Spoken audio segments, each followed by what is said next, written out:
नमस्कार। कृपया घर से निकलने से पहले मास्क लगाना, फिजिकल डिस्टेंस मेंटेन करना और हाथ धोना ना भूलें। क्योंकि ये ईयरफोन अभी भी फ्लिपकार्ट पे सेल हो रहा है, तो मुझे लगा इस पर एक वीडियो बनाया जाए जिससे आपको आइडिया मिल सके कि इस ईयरफोन को आपको अपने लिस्ट में शामिल करना चाहिए या नहीं। क्या आपको इसका डिटेल्स कहना पड़ेगा? वैसे इसका डिटेल्स शायद आप पढ़ ही लिए होंगे या फिर रिव्यू शायद देखेंगे। अगर नहीं पढ़े तो मैं जल्दी से बता देता हूँ। इसका हाउसिंग सेल्स या ब्रांडिंग वाली पीस और इनपुट प्लग के ऊपर W56 लिखा हुआ पार्ट एल्यूमिनियम एलॉय का है। बाकी माइक और क्लिप प्लास्टिक का है। लाइक ऑब्वियसली प्लास्टिक का ही होगा, ये भी कोई कहने वाली बात है। और इसका लेंथ 1.2 मीटर का है according to the product description. क्यों? तूने खुद से मेजर नहीं किया? नहीं, तो वीडियो बनाते टाइम तो मेजर करना था ना। तब ख्याल नहीं था मुझे। ये मेजरमेंट की बात जब उठाया उस टाइम को मेजर नहीं कर पाया। हाँ, नहीं कर सका, उसका रीज़न मैं वीडियो के आगे बताता हूँ। हाँ, तो इसकी लेंथ एनफ लंबी है, मुझे कभी दिक्कत नहीं हुआ। अगर इसको मैं फ़ोन पे लगा के फ़ोन को पॉकेट में रखता हूँ तो कभी कानों से खींच के ईयरफोन नीचे नहीं गिरा, और इतनी लंबी भी नहीं कि संभालने में जूझना पड़े। सो वायर की लेंथ से मैं सेटिस्फाइड हूँ। मैंने इसको 2018 के अक्टूबर को ख़रीदा, तो लगभग 1.5 साल मैंने इसको यूज़ किया है। तो अब मैं बताऊंगा कि इस ईयरफोन के साथ मेरा एक्सपीरियंस क्या रहा। सबसे पहले ही बात कर लेते हैं इसकी साउंड की। अगर आपने ये वाला ईयरफोन लाइफ में कभी यूज़ किया है, मुझे लगता है बहुत लोगों ने किया होगा, तब आपको इसका साउंड दबा हुआ महसूस होगा। यस, इसका साउंड क्वालिटी अच्छा है लेकिन दबा हुआ महसूस होता है अगर आपने पहले कोई भी क्लासिक लेकिन अच्छा वाला यूज़ किया हो तो। पर फर्स्ट टाइम अगर आप ईयरफोन यूज़ करना शुरू कर रहे हैं तो शायद वो कमी आपको फील नहीं होगा। अपार्ट फ्रॉम दैट, इसमें से साउंड की डिटेलिंग बहुत बढ़िया है। हल्के से हल्का साउंड, बारीक से बारीक डिटेल्स भी मिस नहीं किया कभी मैंने इस ईयरफोन पे। इसका बेस एक्सट्रीमली हाई नहीं है। आपको बेस पसंद है, वो भी खतरनाक वाला, तब ये आपके लिए बेस के मामले में एवरेज रहेगा। इसका साउंड बैलेंस्ड है, बेस ऑडियो के हिसाब से आता है। बेस में कोई खतरनाक वाला ट्विक्स नहीं करी गई है जैसे कि बहुत ईयरफोन्स में किया जाता है बेस बढ़ाने या घटाने के लिए। हालांकि बेस की जितनी ज़रूरत है उतनी रखी गई है। मतलब कुछ ईयरफोन्स में बेस इतनी होती है कि बेस के वजह से वोकल और म्यूज़िक दबा रह जाता है, लेकिन इसमें बेस के साथ साथ बाकी टाइप्स के साउंड भी स्पष्ट सुनाई देता है। मतलब साउंड सबटल है, जो मुझे पसंद है, because I am not only just a base loving person. मेरे लिए वोकल और बैकग्राउंड म्यूज़िक, उनके टेक्सचर्स भी मायने रखते हैं। बस बेस की वजह से अगर वो सब साउंड खुल के ना आ सके then I don't enjoy that earphone. Mid और हाई एवब एवरेज कह सकता हूँ, लेकिन वही अगर आप क्लासिक वाला यूज़ किए तो आपको साउंड थोड़ा सा दबा हुआ लगेगा। 1.5 साल से यूज़ कर रहा हूँ पर वो खुलापन अब भी मिस करता हूँ इस ईयरफोन में। इसकी नॉइज़ आइसोलेशन बहुत ही अच्छा है। अगर भीड़ भाड़ जगहों में इसको लगा के आप गाना सुने तो बाहर का आवाज़ आपको पता ही नहीं चलेगा।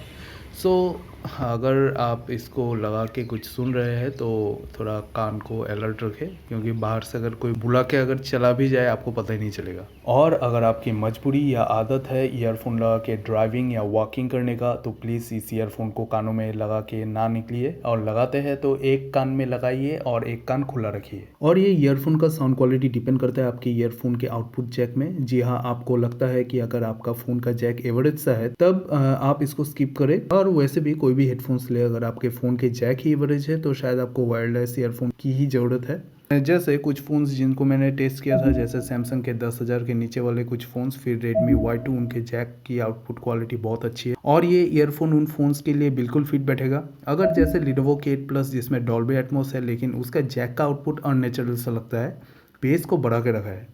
और Asus Zenfone Max Pro M1 जो कि मैं यूज़ करता हूँ, तो M1 में गूगल प्ले म्यूज़िक के साथ ये ईयरफोन बिल्कुल भी नहीं जानता। और M1 के ऑडियो जैक के साथ भी छेड़खानी हुई है जिसके वजह से साउंड क्वालिटी ईयरफोन में आर्टिफिशियल सा लगता है। पर्सनली मैं बिल्कुल भी एंजॉय नहीं करता M1 में म्यूज़िक प्लेयर यूज़ करके गाना सुनने में, तो मुझे म्यूज़िक सुनने के लिए अलग से ऐप इंस्टॉल करना पड़ा। मैं पावर एम का यूज़ करता हूँ, उसकी इक्विलाइजर में मुझे एडजस्ट करनी पड़ी, तब जाके मुझे सेटिस्फैक्ट्री ऑडियो क्वालिटी मिल पाया। तो Asus Max Pro M1 वाले अगर आप म्यूज़िक लवर है और ये ईयरफोन लेने की सोच रहे हैं तो आपको पावर एम्प इंस्टॉल करके ऑडियो क्वालिटी एडजस्ट करना पड़ेगा अपना डिजायरेबल साउंड क्वालिटी पाने के लिए। वैसे YouTube, मूवीज़ और PUBG में साउंड की कोई इशू नहीं मिलेगी। ओनली डाउनलोडेड MP3 सुनते टाइम आपको मज़ा नहीं आएगा अगर आपने इक्विलाइजर यूज़ नहीं किया तो। अगर ऑनलाइन में म्यूज़िक सुनते हैं तो क्वालिटी ठीक ठाक लगेगा, लेकिन इक्विलाइजर वाला मज़ा मिस कर सकते हैं। और ऑडियो में साउंड अगर लेफ्ट से आना चाहिए, जैसे गेमिंग में होता है कोई दौड़ के आपके तरफ आ रहा है लेफ्ट से, या रेसिंग गेम में कोई कार आपके पीछे लेफ्ट में है तो उसका साउंड आपको लेफ्ट से ही आएगा। राइट से या फिर हल्का हल्का आएगा या फिर नहीं आ सकता है। तो लेफ्ट से अगर साउंड आना चाहिए तो लेफ्ट से आएगा, राइट से आना चाहिए तो राइट से। और हाँ, इसका साउंड बिल्कुल भी नहीं फटता है फुल वॉल्यूम पे। अब मैं बात करूँगा इसकी कंफर्ट की।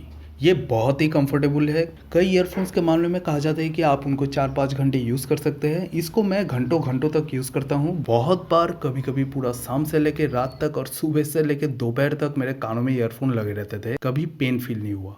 लेकिन ये रबर के कानों में हाउसिंग सेल्स को टिकाए रखने वाली चीज़ और ये क्लिप इस ईयरफोन के कंफर्टेबल का दो बहुत बड़ा रीज़न है। इन रबर वाली चीज़ों को खोना नहीं है और मैं तो ईयरफोन के क्लिप को फेविक्विक से परमानेंटली लगा देता हूँ after finding it suitable spot, क्योंकि ये खो जाने वाली चीज़ है दोस्त।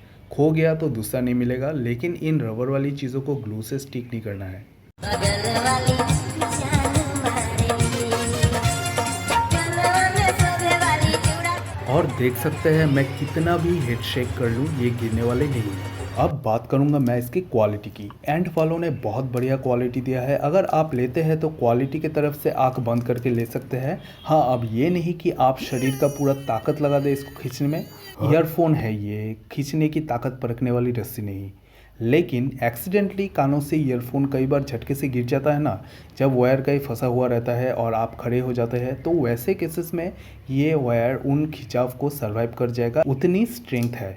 अब आते हैं कंक्लूजन में। अगर आपको एकदम खुला साउंड की आदत पड़ चुका है बिकॉज पास्ट में वैसा ईयरफोन्स यूज़ कर चुके हैं, एंड सेकेंड, अगर आप हेडफोन जैक की आउटपुट से सेटिस्फाइड नहीं है मगर इक्विलाइजर यूज़ करके भी आपके कानों को वो सेटिस्फैक्टरी साउंड नहीं मिल पाता, एंड थर्ड, अगर आप वॉइस रिकॉर्डिंग के लिए लेने की सोच रहे हैं, मैं बता दूं इसके माइक से फ़ोन कॉल में मुझे कभी कंप्लेन नहीं मिला कि जिससे मैं बात कर रहा हूं उसको मेरा आवाज़ क्लियरली सुनाई नहीं दे रहा या आवाज़ काट काट के जा रहा है। मुझे कभी बातों को रिपीट करना नहीं पड़ा जब भी मैंने इस ईयरफोन की माइक से कॉल में बात की। लेकिन वॉइस रिकॉर्डिंग में वॉइस का sound soft and low record होता है। माइक को बिल्कुल लिप्स के सामने रख के भी रिकॉर्ड करूँ तो भी लो रहता है एंड डिस्टॉर्ट देखने को मिला। शायद मेरा वाला यूनिट में ये प्रॉब्लम हो, तो इन तीनों केसेस में आप इस ईयरफोन को स्किप करें। इन 3 केसेस के अलावा बाकी केसेस में आप इसको कंसिडर कर सकते हैं। अब मैं बता दूं मैंने इसका लेंथ क्यों नहीं नापा। बिकॉज मेरा ईयरफोन लगभग 1 मंथ पहले ख़राब हो गया था और मैंने इसको रिपेयर करने की प्रक्रिया में वायर को काटा है, जिससे वायर शॉर्ट हो गया है। और उसके बाद मुझे ये वाला वीडियो का स्क्रिप्ट बनाते टाइम वायर के नाप का ख्याल आया।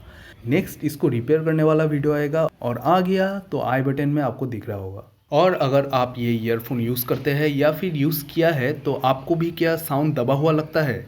और वॉइस रिकॉर्ड में मैंने जिस इश्यूज़ का जिक्र किया है, क्या आप भी फेस किए हैं? तो कमेंट में बताइए प्लीज़। तो बस इतना ही। अगर आप मेरे चैनल में नए हैं तो प्लीज़ मेरे चैनल को सब्सक्राइब कर दीजिए। अपना ध्यान रखिए और देखने के लिए धन्यवाद।